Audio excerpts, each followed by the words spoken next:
인사하겠습니다. 하나님께 인정받는 좋은 교회가 됩시다. 이렇게 인사하겠습니다. 여러분, 어떤 교회가 좋은 교회일까요? 주일 예배가 은혜로운 교회가 좋은 교회다. 또 재정이 투명하고 또 민주적인 절차에 의해서 움직이는 교회가 좋은 교회다. 이렇게 생각하시는 분도 있고요. 또 어떤 분들은 교회는 그래도 가난한 이웃들을 돌봐야, 봉사해야 좋은 교회가 아니겠는가.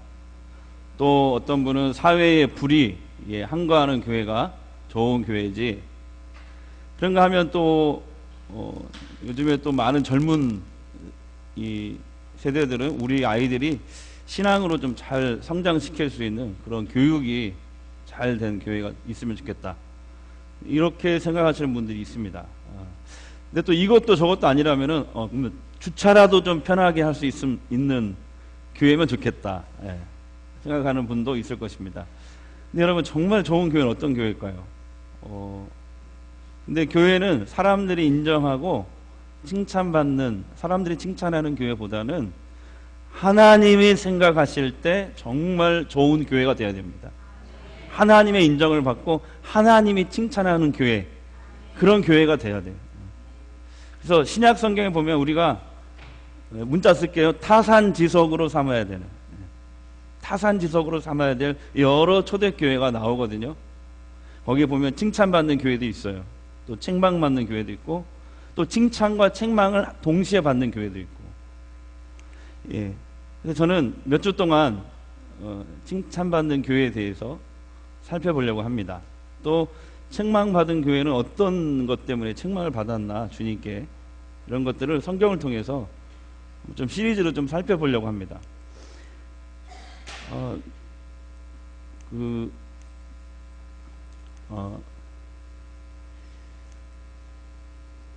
성경에 이렇게 교회에 이런 여러 가지 모습들이 가감없이 나타나는 이유가 뭐냐? 그 이유가 뭘까? 이후에, 초대교회 이후에 생겨나는 모든, 이 세상의 모든 교회들이 성경에 나와 있는 이 초대교회들을 본보기로 삼으라는 거예요. 그래서 교회를 사람이 아니라 주님이 원하시는 교회, 그런 교회로, 그런 좋은 교회로, 주님이 생각할 때 좋은 교회로 세워나가라고 하시는 겁니다. 그래서 오늘은 첫 번째로 저는 오늘 본문에서 안디옥 교회를 먼저 살펴보려고 합니다. 그래서 이 안디옥 교회를 통해서 좋은 교회의 특징이, 중요한 특징이 뭔가 살펴보려고 합니다. 안디옥 교회는 2000년 전에 이방 지역에 세워진 최초의 교회입니다. 근데 예수님이 십자가에 죽으시고 부활하시고 40일간 계셨다가 승천하셨잖아요. 그 이후에 제일 먼저 최초로 세워진 교회는 예루살렘 교회입니다. 예루살렘. 최초의 교회는 예루살렘 교회예요. 이 교회는 누가 세웠냐면 예수님의 제자들이 개척했어요. 120명의 성도들과 함께 모여서 기도하고 성령 받고 시작한 것이 바로 이 최초의 교회의 시작이고 예루살렘 교회입니다. 그래서 예루살렘 교회는 사도들로부터 말씀을 배웠습니다. 그리고 기도에 힘썼습니다. 또한 주님의 명령대로 전도에 힘썼어요. 그래서 예루살렘 교회는 처음 3년 동안 큰 부흥이 일어났어요. 120명부터 시작했는데 3년 동안 5,000명, 10,000명으로 3,000명, 5,000, 120에서 3,000명, 5,000명, 10,000명으로 금세 불어났습니다. 왜냐하면 교회는 은혜가 충만했고, 그리고 성도들 간에 사랑이 넘쳤기 때문에 그렇게 교회가 부흥했다, 이렇게 되어 있고요. 또 사도들과 성도들이 복음을 전할 때 하나님의 놀라운 기적들이 나타났어요. 여러분, 그러나 그것이 주님이 원하시는 예루살렘 교회의 모습은 아니었어요. 우리가 볼 때 사랑이 넘치고 부흥하는 교회였지만, 예루살렘 최초의 교회가, 근데 주님이 원하시는 교회의 모습이 아니었다니까요. 우리가 볼 때는 참 대단한 교회인데 주님이 볼 때는 주님이 원하는 교회의 모습이 아니었어요. 그러니까 주님은 예루살렘 교회, 최초의 교회인 이 예루살렘 교회를 통해서 복음이 예루살렘을 이제 넘어서 온 유대와 사마리아와 땅끝까지 전해지기를 원하셨던 거예요. 이게 주님이 원하시는 예루살렘 교회 모습이었어요. 자, 주님의 지상명령, 승천하시기 전에 바로 직전에 하셨던 주님의 명령 한번 보겠습니다. 사도행전 1장 8절. 자, 시작. 오직 성령이 너희에게 임하시면 너희가 권능을 받고, 자, 예루살렘과 온 유대와 사마리아 땅끝까지 이르러 내 증인이 되리라. 그러니까 예루살렘 교회는 예루살렘 안에서만 이 복음이 머물고, 하나님의 은혜가 예루살렘 안에만 머물고 그 예루살렘 교회 안에만 머물렀던 거예요. 이걸 원하지 않았어요. 성도들은 그게 좋았지만 하나님은, 주님은 이 복음이 이 성도들을 통해서 온 땅까지 전파되기를 원하셨던 것이죠. 그때 한 사건이 터집니다.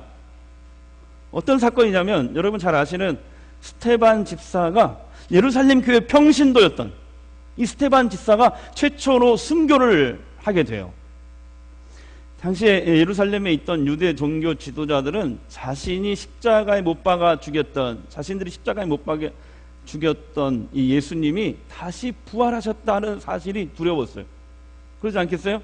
그 말이 정말 사실이라면, 정말 예수님이 부활하셨다면 자신들은 하나님이 보내신 메시아를, 그리스도를 죽인 거거든요. 하나님께 엄청난 죄를 진 거죠. 그래서 그들은 예수님이 부활하셨다는 이 복음이 전해지는 것이 몹시 불편했어요. 그래서 기독교를 박해했던 거예요. 그래서 이 유대 종교 지도자들은 이 스테반 순교를 계기로 기독교를 이제 본격적으로 박해를 하기 시작합니다. 집집마다 막 찾아다니면서 샅샅이 뒤집니다. 예수 믿는 사람들을 끌어냅니다. 그리고 옥에 가두고 막 고문을 하고 죽이게 됩니다. 이때 많은 성도들이 핍박을 피해 예루살렘을 떠났습니다. 사방으로 흩어지게 됩니다. 핍박을 피해서. 그런데 놀라운 것은 뭐냐면, 그 흩어진 성도들이 그 흩어진 곳에서 복음을 전하는 거야, 여러분. 그래서 여러분, 스테반 순교, 이 스테반 순교를 계기로 복음이 예루살렘을 드디어 넘어가게 된 거예요. 그 핍박을 피해서 흩어진 사람들이 흩어진 그곳에서 복음을 전하니까 그 이방 땅에, 전 세계 이방 땅으로 이 복음이 전파되고 교회가 막 세워지기 시작한 거죠. 그때 유대교 핍박을 피해서 시리아, 지금의 시리아 안디옥으로 간 이 무명의 성도 몇 사람, 이 무명의 성도 몇 사람, 이름도 안 나와요. 무명의 성도 몇 사람이에요. 이 사람이 시리아 안디옥으로 가서 복음을 전하는데 여기 교회가 세워지는 거예요. 자, 본문 19절 20절을 보겠습니다. 시작. 그때에 스테반의 일로 일어난 환란으로 말미암아 흩어진 자들이 말씀을 전하는데, 그 중에 구브로와 구레네 몇 사람이 안디옥에 이르러 헬라인에게도 말하여 주 예수를 전파하니. 여기 잘 보세요. 안디옥에 가서 복음을 전한 이 구브로와 구레네 몇 사람은 예루살렘 교회 무명의 평신도들이었어요. 해외 동포 유대인들이에요. 무명의 평신도, 이름도 안 나와요. 이 지도를 보세요. 예루살렘에서 시리아까지, 이 안디옥까지 거리가 480km 정도 됩니다.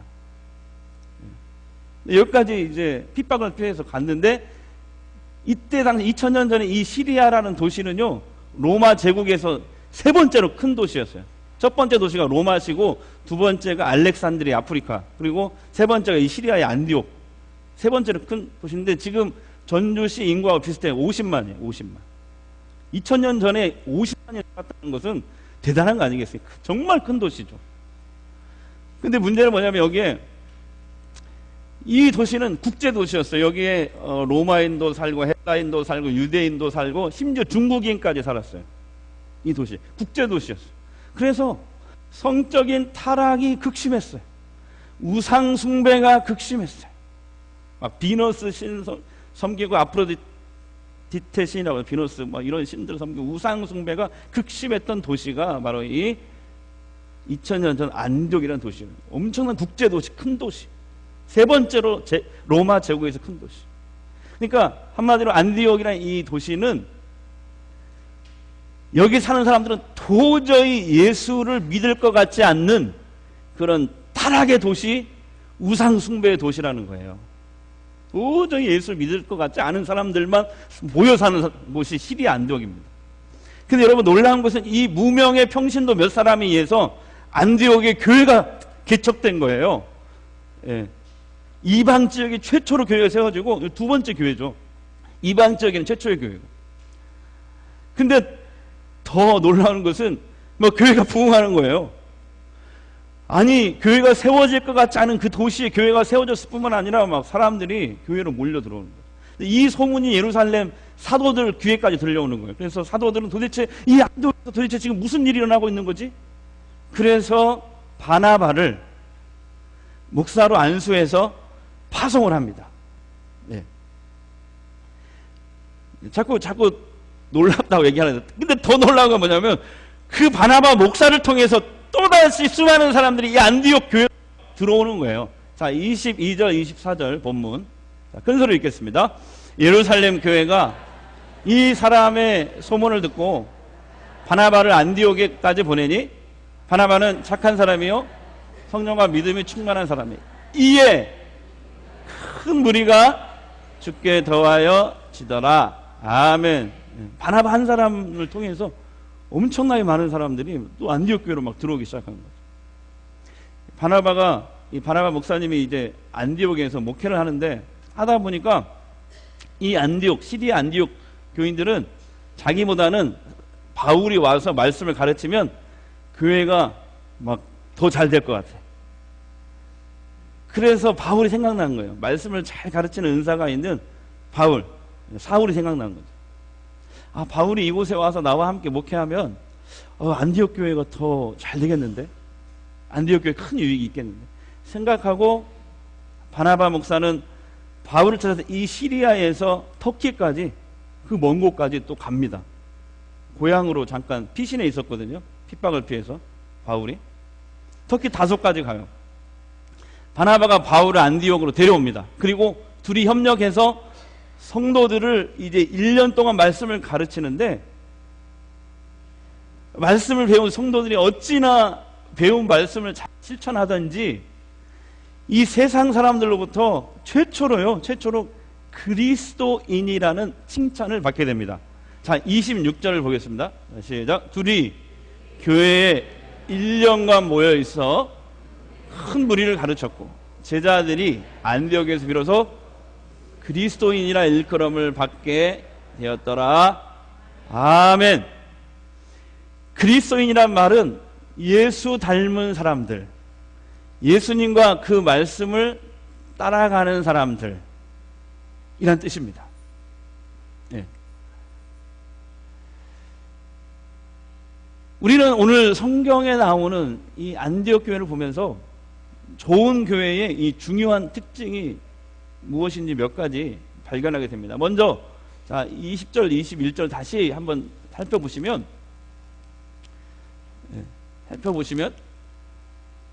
여기 보세요. 한 번 더 읽겠습니다. 그 중에 구브로와 구레네 몇 사람이 안디옥에 이르러 헬라인에게도 말하여 주 예수를 전파하니 주의 손이 그들과 함께 하심에 수많은 사람들이 믿고 주께 돌아오더라. 여러분, 이 무명의 평신도 몇 사람이 이방인에게 주 예수를 전파하니, 이 순서가 중요해요. 이 무명의 평신도 예루살렘 교회 출신 이 무명의 몇 사람이 안디옥에 와서 주 예수를 전파하니 주의 손이 그들과 함께 하셨다. 전파하니 주의 손이 그들과 함께 하셨다. 이게 되어 있어요. 여기서 주의 손은 뭘 얘기하냐면 하나님의 능력을 얘기하는 거예요. 하나님의 권능을 얘기하는 거예요. 여러분 잘 보십시오. 교회가 복음을 전파할 때, 주 예수를 전파할 때 주의 손이 함께 하셔야 구원의 역사가 일어나요. 부흥의 역사가 일어나는 거예요. 다시 한번 얘기할게요. 교회가 복음을 전파할 때, 그 복음 전파할 때 주의 손이 함께 하셔야 구원의 역사가 일어나요. 여러분, 교회가 주 예수를 전파할 때 주의 손이 함께 하심을 기억하시기 바랍니다. 이 순서가 있어요. 교회가 복음을 전파할 때 주의 손이 함께 하시는 거예요. 그러니까 다른 말로 하면, 거꾸로 얘기하면 교회가 복음 전하지 않으면 아무런 구원의 열매가 나타나지 않는다는 것이죠. 하나님이 사람을 구원하실 때 반드시 우리들의 미련한 전도를 통해서 하십니다. 고린도전서 1장 21절. 자, 보겠습니다. 이 세상이 자기 지혜로 하나님을 알지 못함으로 하나님께서 전도에 미련한 것으로 믿는 자들을 구원하시기를 기뻐하셨더라.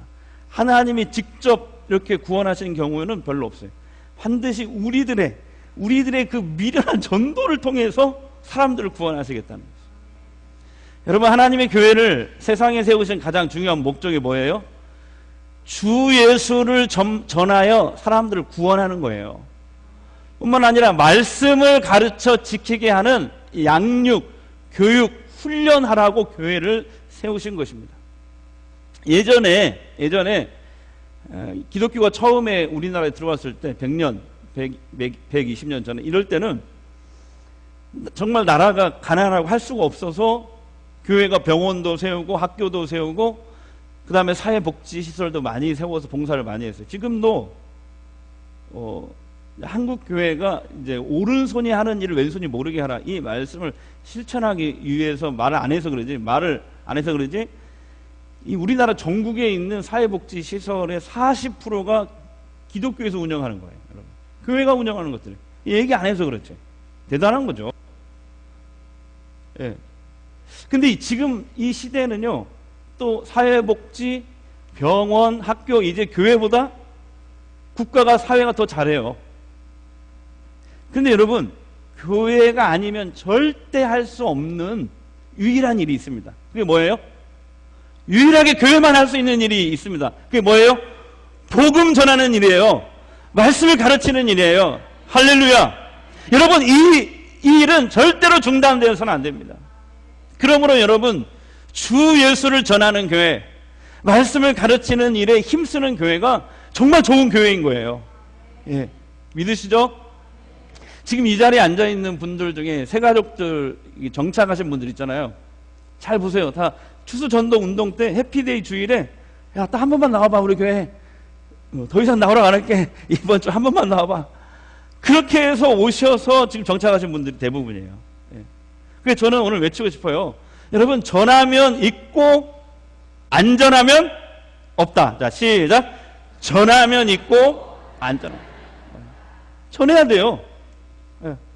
이 안디옥 교회, 안디옥 도시, 이 안디옥이라는 도시, 2000년 전에 우상 숭배와 이 성적인 타락이 극심해서 안디옥에 사는 사람들은 도저히 예수 믿을 것 같지 않았습니다. 그런데 보십시오. 무명의 성도, 예루살렘 교회에서 핍박을 피해서 시리아에 온 이 무명의 성도 몇 사람이 복음을 전할 때 주의 손이 그들과 함께 하시니까 그곳에 교회가 세워지잖아요. 많은 사람들이 복음을 듣고 주께로 돌아오잖아요. 여러분, 전도의 열매는 하나님 손에 달려 있어요. 하나님 손에 달려 있어요. 교회의 부흥은 하나님 손에 달려 있어요. 그런데 우리가 해야 돼요. 우리가 전도할 때 하나님의 손이 함께 하시는 거죠. 그 전도의 열매, 우리의 미련한 전도가 있을 때 일어나는 거예요.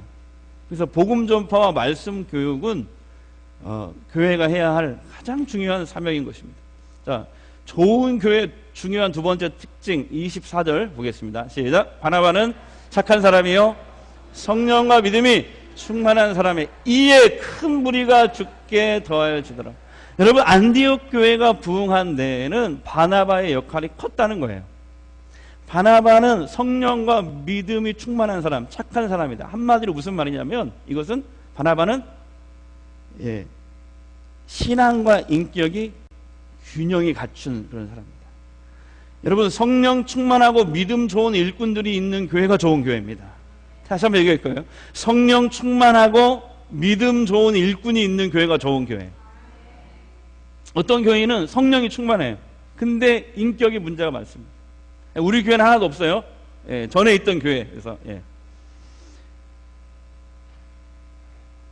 말과 행동이 거칠어요. 신앙은 좋아요. 성령 충만해. 기도도 많이 해요. 그런데 말과 행동이 거칠어요. 다른 사람에게 상처 주는 말을 많이 합니다. 행동을 많이 해요. 교육자가 말을 못해서 그런지 근심이 돼요. 그 사람이 맨날 기도 제목이에요. 여러분 기도 제목이 되지 말고 감사의 제목이 되시기 바랍니다. 기도의 제목 말 안 해서 그러지 기도의 제목이 되는 사람들이 있어요. 우리 교회는 하나도 없어요. 다시 한번 강조합니다. 우리 교회는 하나도 없어요. 예. 아멘. 예. 예. 진짜예요. 예. 근데 또 어떤 분은요 굉장히 반대로 착해요. 인격이 훌륭해요. 그런데 믿음이 없어요. 구원과 말씀에 대한 확신이 없어요. 여러분 기억하세요. 마음 착해도 못 가요? 하나님 나라. 마음 착해도 못 가는 게 하나님 나라. 예. 예. 어제 프로야구 한국 시리즈 막을 내렸죠. 누가 이겼죠? 두산하고 키움하고 누가 이겼죠? 두산이 이겼어요. 어제 차 타고 오면서 그거 봤는데 오늘 권사님이 목사님 안타깝게 두산 이겨버렸어요. 그러더라고요. 놀랐어요. 이렇게 교인들이 프로야구에도 관심이 있구나. 제가 뭘 얘기하려고 하냐면은 작년에 2018년도에 한국 시리즈 우승으로 이끌었던 감독이 있어요. 기억나세요? SK가 작년에 우승을 했는데 그때 SK 감독이 바로 트레이 힐만 감독입니다. 이분이에요. 네. 트레이 힐만이라는 분인데 보통 이제 한국 시리즈를 우승으로 이렇게 이끄는 감독은 그 다음에 연봉이 확 뛰어버려요. 네. 재계약을 할 때 몸값이 확 뛰어버려요. 근데 이분은 작년에 한국 시리즈까지 우승을 한 다음에 고향 미국으로 다시 돌아가 버렸어요. 과감하게 감독직을 그만두고 돌아갔거든요. 이 힐만 감독의 이런 과감한 결단이 어디에서 나왔을까? 한 기자가 그에게 가서 인터뷰를 했어요. 감독님, 한국 시리즈를 우승으로 이끄셨는데 앞으로 높은 연봉을 받을 수 있는데 왜 그만두고 고국으로 돌아가십니까? 그분의 대답이 이거예요. 저의 사임 결정의 이유는 가족 때문입니다. 그러면서 하는 얘기가 저는 삶의 우선순위가 정해져 있습니다. 첫째는 하나님, 둘째 가족, 셋째 직업순입니다. 이게 얘기를 합니다. 저의 삶의 우선순위 첫 번째 하나님, 둘째 가족, 세 번째 직업순으로 모든 일을 결정합니다. 힐만 감독을 인터뷰했던 기자는 기사 말미에 이런 글을 썼습니다. 제가 그대로 옮겨 드릴게요. 힐만 감독과의 인터뷰는 미국에서 온 유명한 목사님을 모신 자리 같았다. 그는 삶과 신앙, 말과 행동이 일치하는 사람이었다. 삶과 신앙, 말과 행동이 일치하는 사람이었다. 물론 성경에 바나바에 대해서 완벽한 사람이라고 얘기하지 않습니다. 그러나 분명한 것은 우리 시대는 우리의 신앙을 우리의 삶으로 인격으로 보여주지 않으면 세상은 우리를 외면한다는 거예요. 복음을 전해도 그들이 교회에 오지 않는다는 것입니다. 그 다음에 좋은 교회 중요한 세 번째 특징은 뭘까요? 25절, 26절 다시 한번 읽겠습니다. 바나바 안디옥에 데리고 와서 둘이 교회 1년간 모여서 큰 무리를 가르쳤고 제자들이 안디옥에서 비로소 그리스도인이라 일컬음을 받게 되었더라. 다 같이요. 둘이 큰 무리를 가르쳤다. 혼자서 가르친 게 아니고 둘이. 무슨 말이에요? 안디옥 교회는 말씀을 중요시하고 말씀을 가르치는 일에 힘쓰는 교회였다는 걸 알 수 있습니다. 여러분, 성도들의 영적 성장은요, 말씀을 배울 때 있습니다. 배울 때 확실하게 이루어집니다. 예수님도 제자들에게 주신 이 지상 명령 마지막에 보면은 전도와 함께 반드시 말씀으로 성도들을 양육하고 교육하고 훈련할 것을 명령하셨습니다. 자, 마태복음 28장 19절 20절 한번 읽겠습니다. 내가 너희에게 분부한 모든 것을 가르쳐 지키게 하라. 가르칠 뿐만 아니라 지키게 하라. 배운 말씀, 들은 하나님의 말씀을 생활에 직접 적용할 수 있도록 훈련하라는 거예요. 가르치기만 하는 게 아니고 훈련하라. 정말 안디옥 교회는 하나님 말씀을 듣고 배우기만 한 교회가 아니었어요. 성도들이 배운 말씀을 삶에 막 적용하고 실천하는 걸 너무 잘하는 거예요. 그러니까 세상 사람들로부터 최초로 당신들은 그리스도인이야 라는 칭찬을 받았잖아요. 우리 전주 성광교회도 교회 밖에 있는 사람들에게 정말 당신은 전주 성광교회 다니는 당신은 정말 예수님 닮은 것 같아. 당신을 보니까 나도 그 예수를 믿고 싶어. 그렇게 해서 여러분을 막 따라오게 되기를 바랍니다. 1차 지금 4차 혁명 시대라고 하잖아요. 1차, 2차, 3차 혁명 시대에는 사람이 기계를 쫓아갔거든요. 기계에 의해서 모든 것들이 기계나 컴퓨터에 의해서 다 주도되는 그런 시대인데, 이제 4차 혁명 시대는 뭐냐면 이제는 사람이 주도하는 새로운 시대가 됐어요. 사람이 주도하는 시대. 따라서 교회는 하나님의 형상을 회복한 사람들을 길러내고 세워나가는 것이 정말 이 시대에, 이 4차 혁명 시대의 중요한 과제가 되었습니다. 특히 여러분, 다음 세대를 위해서 우리가 눈높이를 맞춰줘야 돼요. 그리고 그들의 필요를 채워주기 위해서 노력이 요구됩니다. 잘 준비된 예배, 사랑이 넘치는 소그룹, 재미있고 흥미로운 성경 공부를 통해서 청년 리더들을 계속해서 세워나가야 됩니다. 마지막으로 좋은 교회의 중요한 특징이 무엇일까요? 25절 보겠습니다. 시작. 바나바가 사울을 찾으러 다소에 가서, 둘이 말씀을 가르치기 위해서 바나바가 이 시리아에서 터키까지, 다소까지 찾아가는 거예요. 바나바는 바울과 협력해서 안디옥 교회를 건강하게 이끌었던 것입니다. 여러분, 그렇습니다. 좋은 교회는 성도들이 서로 협력하고 동역할 줄 아는 교회예요. 다시 얘기할게요. 좋은 교회는 성도들이 서로 협력하고 동역할 줄 아는 교회예요. 서로 미루거나 눈치를 보는 게 아닙니다. 서로 함께 협력하고 동역할 줄 아는 교회. 그 교회가 안디옥 교회였고, 그게 좋은 교회입니다. 사랑하는 여러분, 우리 교회가 정말 좋은 교회 되기를 소망합니다. 하나님이 인정하시는 교회가 돼요. 하나님이 칭찬하시는 교회가 돼요. 사람이 아니라 하나님이 칭찬하시는 교회, 하나님이 인정하시는 교회. 전도에 힘쓰는 교회가 됩시다.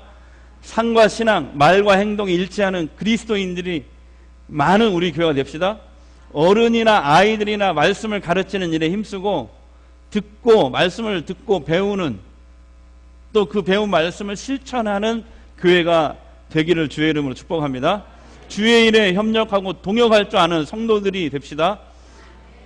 그럴 때 우리 교회 주의 손이 함께 할 것입니다.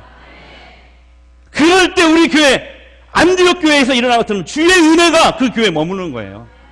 저는 우리 교회가 주의 손이 우리를 붙잡아 주시고 하나님의 은혜가 우리 가운데 날마다 임하기를 주의 이름으로 축복합니다. 그럴 때 하나님이 우리 교회를 이 시대에 쓰실 것입니다. 사람들을 구원하고 회복시키는 일에 안디옥 교회처럼 우리 교회도 쓰실 것입니다. 할렐루야. 자, 예수가 좋다오, 이 찬양 우리 부르고 잠깐 기도하도록 하겠습니다. 박수 치면서 찬양하겠습니다.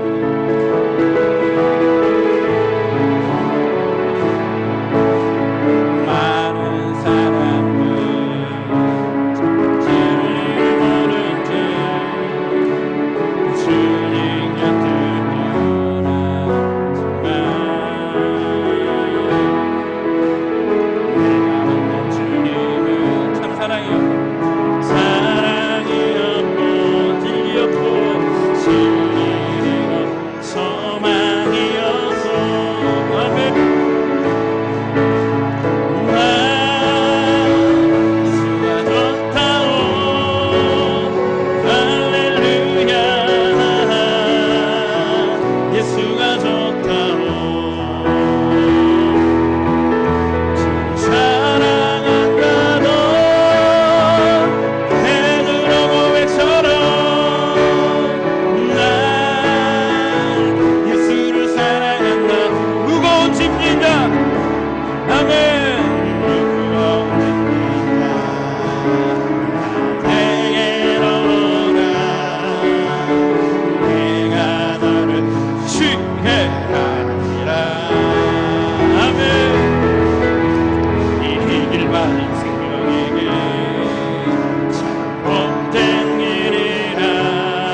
기도하겠습니다. 하나님, 우리 교회가 안디옥 교회처럼 하나님이 인정하시는, 사람의 인정하는 교회가 아니라 하나님이 인정하시고 하나님이 칭찬하시는 교회가 되게 하옵소서.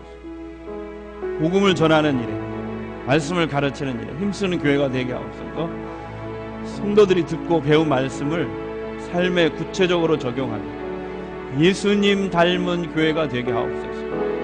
주의 일에 협력하고 동역할 줄 아는 교회가 되게 하옵소서. 그럴 때 주의 손이 함께 하실 것입니다. 하나님의 은혜가 안디옥 교회처럼 우리 교회에도 날마다 부어질 줄 믿습니다. 그래서 이 시대에 주님께 쓰임받는 우리 전주 성광교회 되게 하옵소서. 예수님의 이름으로 기도합니다.